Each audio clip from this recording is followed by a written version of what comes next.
So as Lindsay said, I am the Director of Preservation Programs at the Colorado Historical Foundation. Slides flip back and forth.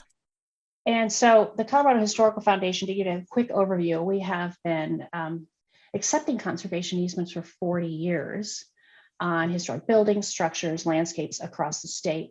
We also have 3 other programs that I'm going to give a quick shout out to. We have a preservation loan programs, which is a low interest revolving loan fund specifically for historic preservation projects that adhere to the Secretary of the Interior standards. And that program has had a real reboot since Kathy Stroh came on as executive director about 2.5 years ago, and has been going gangbusters. So that's one of our programs. Another program is preservation, kind of preservation services, where we put preservation into action. And that's an area I oversee right now. My biggest focus is out on a property from the 1860s on the Santa Fe Trail down in Los Animas called Boggsville, which is a very cool property. And then finally, we also hold preservation funds for different organizations around the state. If they're looking for a repository for preservation funds, we can hold those funds. They're professionally managed and conservatively managed. And then we kind of dole them out based on what an endowment specifies. And so easements, here we go. I never thought I would be like such an easement aficionado, but I have learned to love and very much see the value in preservation easements as what I unabashedly and feel are some of the highest and safest ways to protect lands and resources. So what is an easement? I'm going to give a quick shout out. The pictures that I'm going to be flashing are all conservation easements that the Colorado Historical Foundation holds. This one you may recognize on the right here is the new Sheridan in Telluride. That was a very early one. This one is actually that's showing on the screen right now is in Alamosa, and it's the First National Bank building. Many of these are privately owned. In fact, the majority of them are privately owned by either nonprofits or individuals. Anybody can hold an easement, and we'll kind of talk about that a little bit more. If you have a question, I wonder if you, Lindsay, if you could be the person to watch if somebody's little hand shows up, because with my screen being on full, I don't see everybody at the same time. So. Yes, I'll keep an eye on the chat and right on. Thank you so much. So what is an easement? In the most simplest terms, it's a voluntary legal agreement that values and protects a significant historic, archaeological, or cultural resource. In our case, I often like to start with people to think about what is an easement. Most people are very familiar with easements of natural resources to include, open space, wildlife corridors, riparian landscapes. And at the very bottom of the IRS, like what is an easement and what are the values? One of the values at the very bottom is historically designated properties. So those naturally are the easements that I deal with.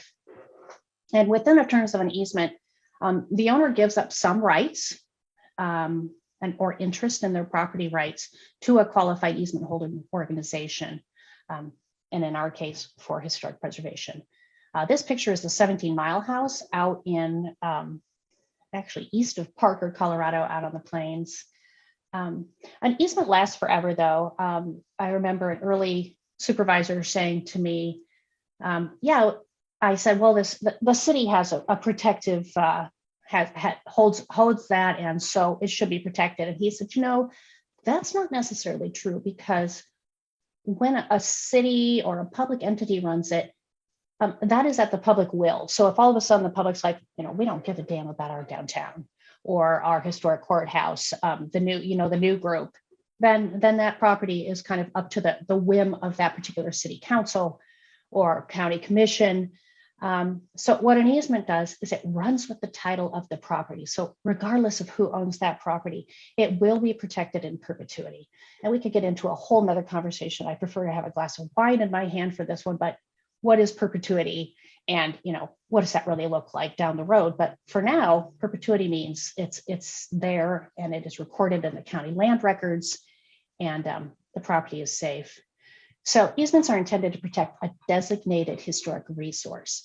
And that can be many different kinds of resources. It can be several buildings, like in a historic district. And as long as the property is contributing to that historic district per the National Park Service, we're good to go.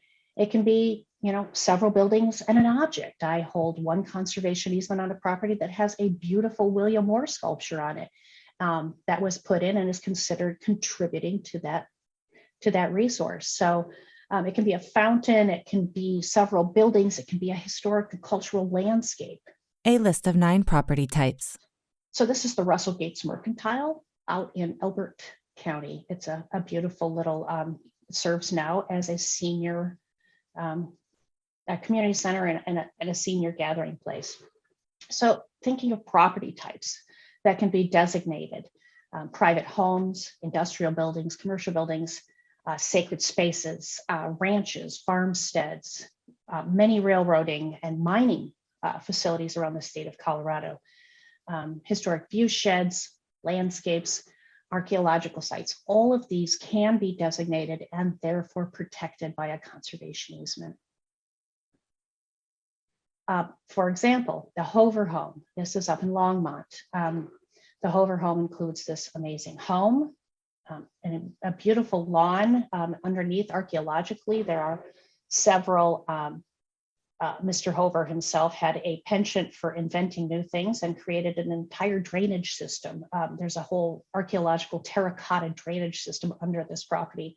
And then there's also a row of catalpa trees that he also planted to suck up the acidic, all the salts, so that he could irrigate the property effectively. So there are so many things that go into designation, and they can be protected through different zones or management plans.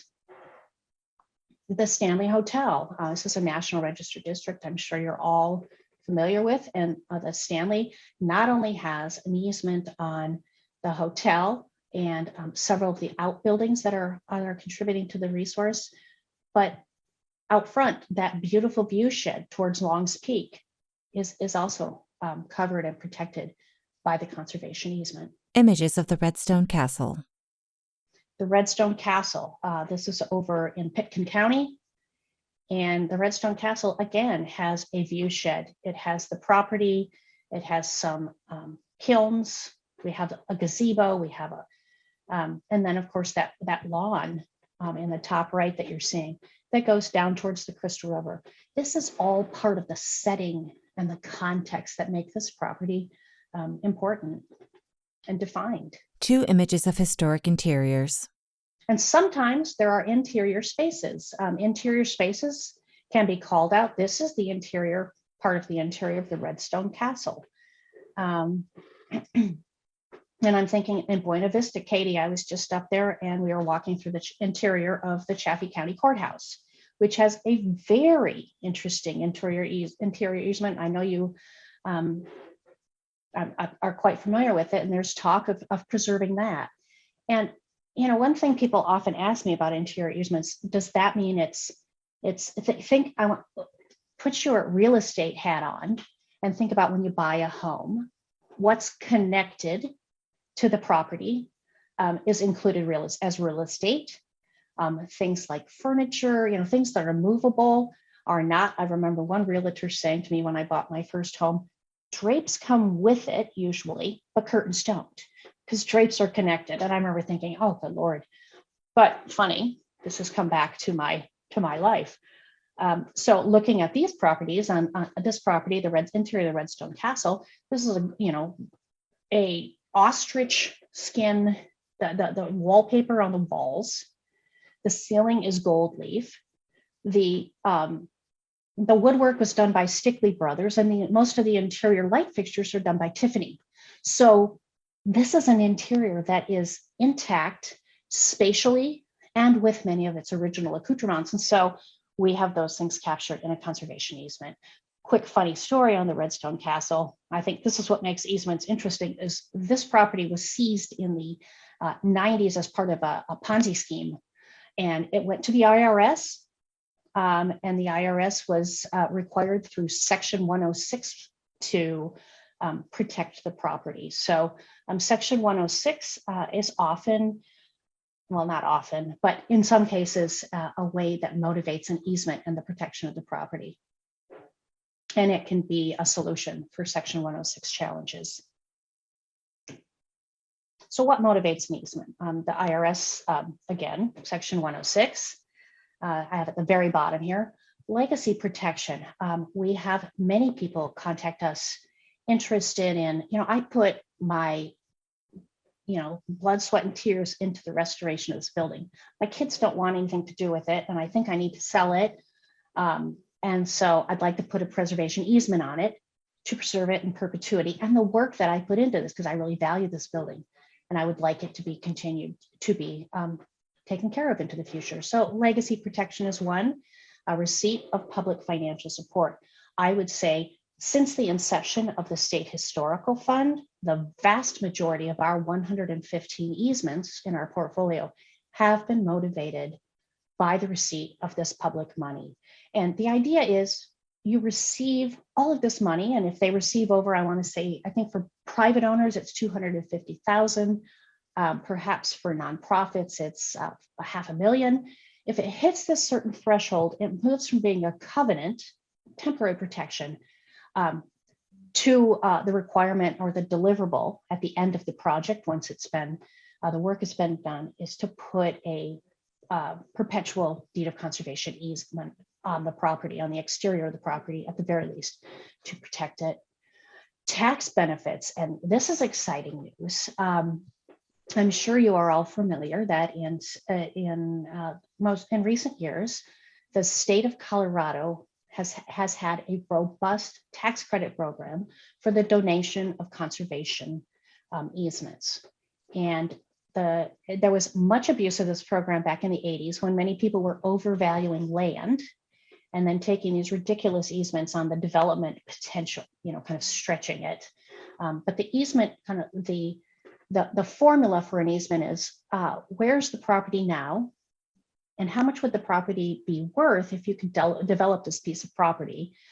The difference between the two, the development potential, tends to be the value of that conservation easement.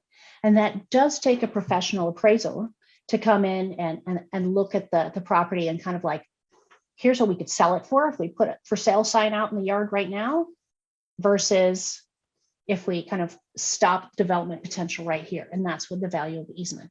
Well, the state of Colorado put some regulations in recently that in order to be able to receive conservation easements, whether they're for natural resources or open lands, historic properties, that they have to become what's called a certified easement holding organization with the state of Colorado.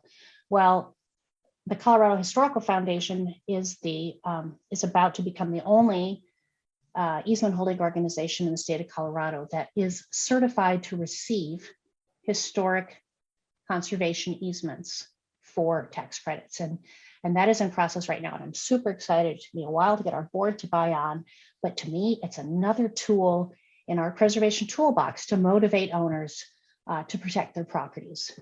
So you'll be hearing more about this. I'm going to hit Lindsay up to make sure that once we are able to really start getting this program moving, that it gets out to all the CLGs. So you'll be hearing about it.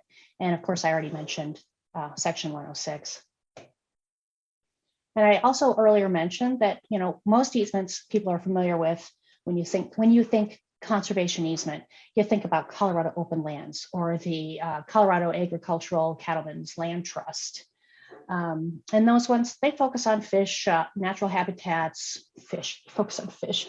That's funny. Fish, wildlife, plants, certainly corridors and migration patterns and those kind of things. And that's where the value comes from, because that's the important thing, is to know what the value is. Well, it's easy for we preservation people because our value has already been quantified through designation, either national designation, the State Register of Historic Places, or local designation. A slide featuring easement responsibilities. So what are the responsibilities that come with an easement? They're kind of shared responsibilities. That's how I like to look at it. And my feeling is when an organization or when an individual donates a conservation easement on their property, on their designated historic property, they're basically going into a partnership agreement with us. And that's how I like to look at it. I don't think of myself as the sheriff. I think of myself as the partner. Let me help you with your technical plan on this building. Let me direct you to funding opportunities. So I feel like it's like a mutual benefit society. So the owner responsibilities, and this is a property in downtown Denver. It's part of the Oxford Hotel, right down by Union Station. Beautiful terracotta building. But basically, the owner agrees to relinquish partial development rights in perpetuity, and to maintain the property.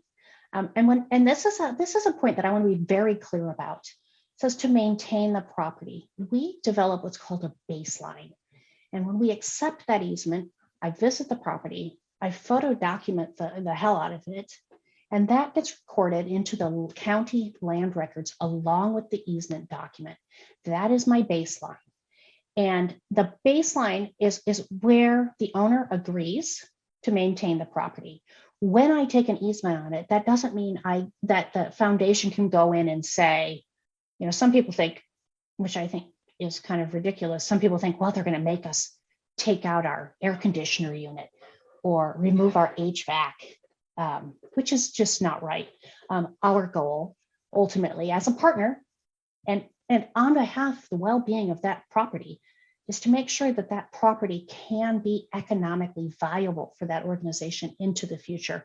So of course we want heat, of course we want HVAC. If you have to put an elevator on, we will help along the design, to develop design criteria for how that elevator can go in. And some of those things can be written right into the body of the easement so that when I'm gone and when the original donee is gone, there's kind of a clear path forward for that property. And before any exterior, if it's on the exterior, before any changes can be made to the exterior of that property, the foundation has the right to review and approve those things. Slide easement organization responsibilities. So what are my responsibilities? This property is in Marble, Colorado. It's a little tiny, it was the doctor's house for a mining company, and it's used by the Marble Historical Society now. But my job, the easement organization responsibilities, is to ensure compliance with the terms of the easement, to protect the property in perpetuity, and to provide legal defense if necessary. One thing I don't have on here is that I make a regular visit to every easement property, which is a big part of my job, is to go out and have this ongoing dialogue with property owners about their property. What are our general guidelines? Like I said, it's really easy to come up with the value of our conservation easements, and that's already been established through designation. Our guidelines are also kind of easy in that we adhere to the Secretary of the Interior standards for preservation, which are the guiding best practice. And I'm sure you've all had that kind of drilled into you through kind of your CLG training. Like, what are the standards? Oh, I want to back up and say, I already said this, but it's really important to me that people know that we're not freezing these in amber. We work very creative with easement holding organizations, or not, with the easement owners of these properties, to make sure that the property's historic character, like the key features, the main facade, the main defining characteristics of that building are protected, and yet at the same time come up with solutions to make sure it's economically viable and a desirable place for people to engage with that building. Slide introducing characteristics of a well-managed easement program. So what are the characteristics of a well-managed easement program? For a while there in Colorado, especially around land conservation groups, there were a lot of abuses and fly-by-night easement holding organizations that sort of popped up and were coming up with all these great deals for owners. And some of those owners ended up with what are now called orphaned easements, and were pretty much shorted in the deals. So, what kind of chops do you have to hold conservation easements? You have to have articulated program goals. Like, it has to be a real program. with a board of directors. Establish donation and monitoring criteria. If you're interested in what the foundations look like, I gave you my information. What I did not put in chat is my website, and it's cohf.org, and you can find our all of our program goals, our model deed of easement, our policies, all of that is on our program. So you really do have to have that stuff laid out. A model deed of easement. This is language that was developed by our legal counsel in conjunction with the State Historic Preservation Office, and more importantly with the National Trust, based on standard models for conservation easement language. And it very much lays out what can and cannot be done on the property. Slide introducing resources for the easement program. Resources to professionally staff and support the easement program. I'm a trained preservationist. I have way too many years of preservation experience and technical knowledge, and meet all of the Secretary of the Interior standards for a preservation or for our preservation historian. So you have to have some staff with familiarity on at least where to find the resources, and architectural historians are that's what I do. It's a very good skill to have with your staff.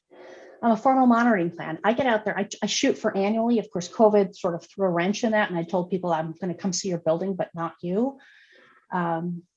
A formal monitoring plan and methodology based on regular site visits and owner communication. To me, this, again, it's a partnership around the building. I don't want to come in and play the sheriff. I would hate my job if I had to do that. But my job is to come in and go, windowsills, heat painting, and of course you know that, but I'm just going to kind of put it on record and then just help them. I lead them towards state historical funds. I lead them towards National Register funds, just different ways to support their building. Easement records. This is huge, to have an archives and offsite storage for your easements. And then again, they are recorded with the county. An endowment, stewardship, or legal defense fund.